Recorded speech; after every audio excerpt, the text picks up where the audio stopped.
Hello there. Might Vince be present? My gaze drifts past the silver-haired lady, scanning the dwelling for my lifelong comrade and neighbor of over a decade. Vince? A sympathetic glance emerges in her eyes. Oh dear, it seems you ought to step inside for a moment. All right.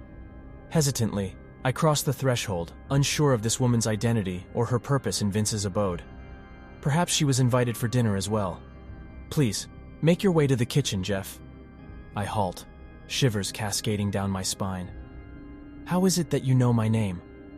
Have you truly forgotten me? I scrutinize the woman meticulously. Her silver locks are neatly fastened in a bun, while a sapphire apron adorns a floral dress that encases her plump frame. Her countenance exudes an undeniable air of grandmotherliness. Her visage rings a bell, but its origin eludes me. No, I'm afraid I haven't a clue. How is it that you know me? Moreover, where might Vince be? Is he preparing our meal? I inhale deeply, the tantalizing scent stimulating my hunger. She releases a sigh and resumes her trajectory toward the kitchen. You really ought to sit while I share this news. However, I must return to my culinary duties lest our dinner be ruined.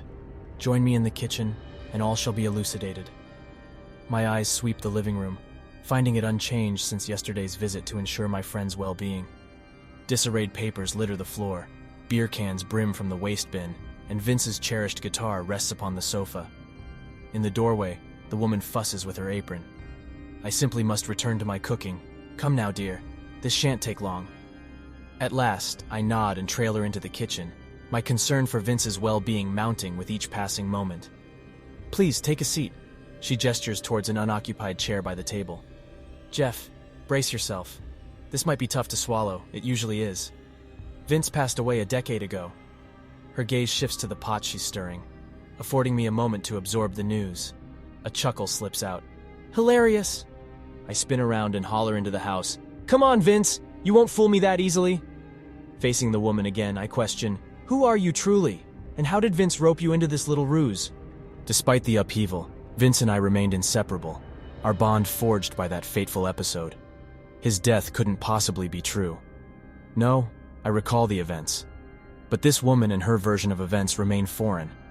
I scrutinize her once more, doubt creeping in. She appears vaguely familiar. But wouldn't I recognize my own neighbor? Leaning forward, I close my eyes. My mind reels. This is nonsensical. What is transpiring? I encountered Vince this morning. He invited me to supper, I murmur feebly. Darling, this occurs annually. On the anniversary of his demise, it's as though you regress, forgetting everything. You erase me from your memory, concocting tales of seeing him. I didn't fabricate anything, I interject. I saw him. He stood right outside the house. We coincidentally took out the trash simultaneously. My eyes dart around the room, landing on a half-filled trash bin of beer cans. That's his preferred beer brand. His guitar rests on the sofa. His mother's portrait hangs on the wall, for heaven's sake. Mrs. Abington sighs, setting her spoon aside. That's my husband's beer of choice. His guitar, too. The portrait? That's my mother. Honey, you're disoriented. You're conflating past and present. As he extended the invitation to dine with him, I muse, shaking my head vigorously, seeking clarity amidst the chaos of my thoughts. Darling, the accident left you with amnesia. Your short-term memory's been affected, she articulates, pausing briefly before adding, would you like to see those newspaper articles once more? Newspaper articles? About the crash. I acquiesce with a feeble nod, a blend of confusion and sorrow. I know I must view them, verify her claims, yet I dread the sight of them, in case they confirm the painful truth. The notion that my closest friend has perished in the past decade is but an elaborate fiction conjured by my mind is too much to bear. Mrs. Abington retrieves an envelope from a cupboard. As the door swings shut, I spot Vince's signature cookie jar, the one he'd stash money in. May I have a cookie? I gesture towards the jar. Of course, dear. Anything you'd like. She reaches for the jar, peering inside, her face briefly registering surprise. My apologies, she murmurs, cheeks flushed. We seem to have run out. No matter, the newspaper articles will suffice. My hand trembles as I accept the envelope from her grasp, struggling to conceal my conviction that it's Vince's money jar. The articles appear genuine, yet their vibrancy and texture betray their photocopied nature. I skim the headlines: haste mounting, single vehicle crash on RT-66, 1 fatality and accident. Vince Davies, 24, deceased. Alcohol contributes to crash that claimed passenger's life. Driver in DWI incident sustains serious concussion. Memory impairment allows defendant to evade justice. A nauseating sensation takes root in my gut. This isn't my recollection at all. I believed Vince was behind the wheel. We collided with another car, and the driver perished. Vince had the amnesia, not me. I was merely the passenger and emerged unscathed. The room whirls around me. Am I mistaken? Am I the one afflicted with amnesia? Peering upwards, I catch Mrs. Abington attentively stirring a simmering pot, her gaze fixed on me. "Well?" she inquires, a note of caution in her voice. My eyes drop to the floor, uncertain of my response. "Care to join us for dinner?" she proposes gently. My instincts scream for refusal. I yearn to retreat home and untangle this perplexing situation. Yet a force within me resists, demanding further evidence and consideration. Loneliness might be a perilous companion right now. Indeed, that sounds pleasant. Her warm smile emerges as she resumes tending to the pot. Nonetheless, a glint in her eyes triggers a surge of queasiness within me. Rising from my seat, I declare, "Perhaps I ought to return home. My well-being is dwindling and slumber seems necessary. I require time to assimilate this." "No, you'll recuperate soon enough. Dinner is all you need. Sit and relax while it cooks," she asserts, a resolute expression crossing her face.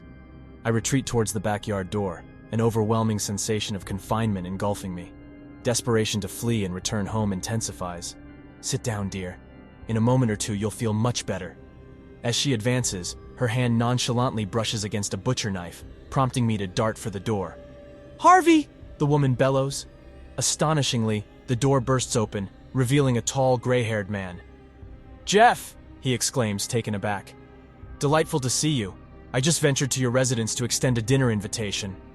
Frantically, my eyes dart around, seeking a means of egress but finding none. "Take a seat, lad." Left with no alternatives, and grappling with the state of my sanity, I acquiesce. "Do you not recognize us, lad?" I scrutinize the pair intently, endeavoring to recollect the duo. Mrs. Abington, Harvey Abington. Oh dear, it dawns on me. Abruptly, everything crystallizes in my thoughts, eradicating any uncertainties the woman had planted. Her deceit merely aimed to detain me until her spouse returned. I don't suffer from amnesia. Moreover, Vince survived the accident. Springing from the seat, a forceful grip shoves me back. "He seems to have finally recalled us," the man chortles. "Indeed he has," the woman remarks. "I must confess, his initial failure to recognize us stung. It's rather unfortunate we remembered him so vividly, yet he appeared utterly oblivious to our identities. What are your intentions for me? And Vince's whereabouts?" Alas, Vince is no longer among us. Harvey strides about the chamber. He needed to depart first. After all, he was at the helm during the incident. He's the one who ended our son's life. "What have you done to him? What befell Vince?" The judicial system disappointed us. They absolved Vince, citing his amnesia. Thus, we resolved to enact justice ourselves. We bided our time, awaiting the ideal moment. And what occasion could surpass the 10th commemoration of our child's demise to exact retribution? Given your closeness to Vince and your complicity in our son's untimely end, it seemed fitting you'd receive the same fate. I make another attempt to rise, only to be thrust back by Mr. Abington. As her partner restrains me, Mrs. Abington fetches rope to bind me. Fastening me to the chair, she gazes at me, sorrow etched on her visage, but a twinkle of delight in her eyes. "Fear not, dear, it'll conclude shortly." Harvey's affectionate glance meets Mrs. Abington's as he inhales deeply. A tantalizing aroma fills the air. "Our meal this evening?" "Vince-laden pie," she murmurs without faltering. "Perhaps followed by some honey as a sweet finale," she hints, winking playfully.